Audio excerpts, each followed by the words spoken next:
one God, one king. It's all about power and struggle, and so you have lost. But have we? The Romans are gone. Yes. But someone had a better idea. Hitler had the idea.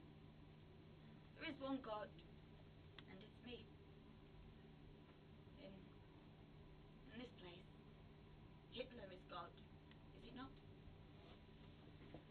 It's really good in Cambridge. Is there a fear about bringing it up to the Fringe?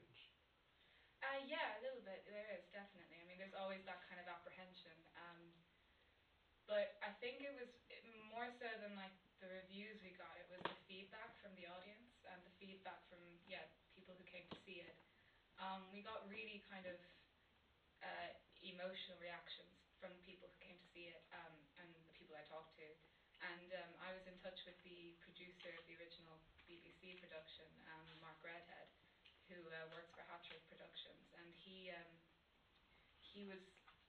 came to see the Holocaust Memorial Day production and was really kind of taken aback by it and liked it. And me and Tom then talked to him afterwards and was like, "What do you think about us bringing this to Edinburgh potentially?" And he was completely for the idea. So it was really just the reactions and the kind of connection people seem to have kind of mirrored my connection I had with it when I first came across it, and that meant that I think it really kind of gave us a confidence and a platform to take it on to Edinburgh. A lot of 18-year-olds who a few days ago made their A-level offers and they're coming to Cambridge, they might never have acted before, they might know they're going into acting. Could you explain to them, Tom particularly, the process of taking something to the Fringe? Well, I think it's interesting from my point of view because I actually never did A-levels. I'm from Holland and I did an exchange year to Cambridge. I never did any theatre before I went to Cambridge. So my only theatre experiences with this project is with God on Trial.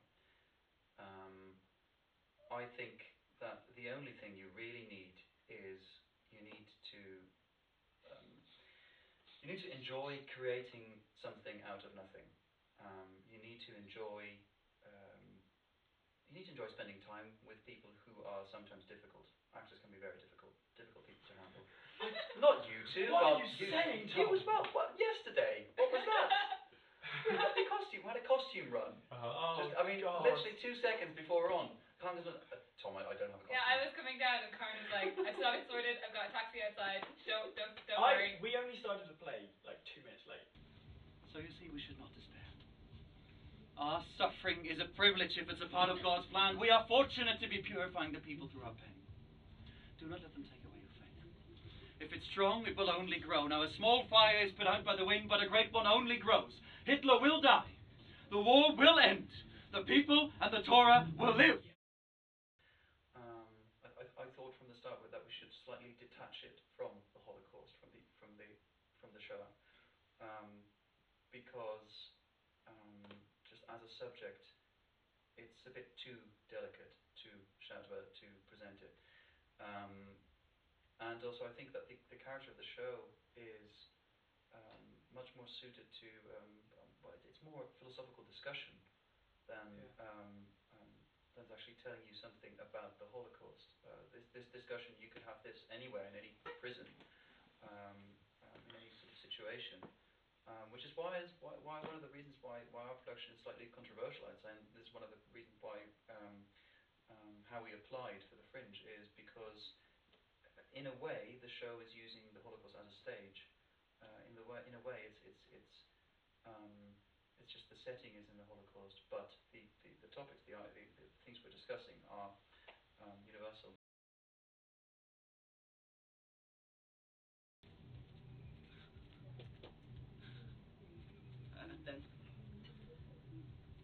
But then when we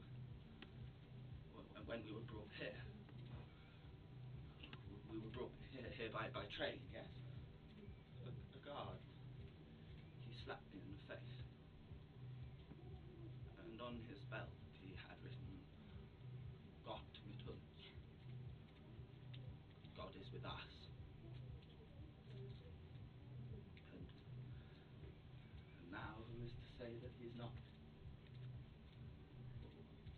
what do we see here?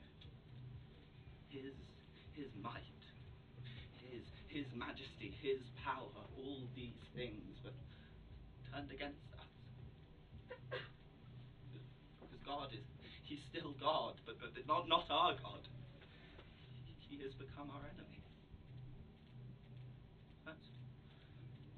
That's what's happened to the covenant. He's made a new one.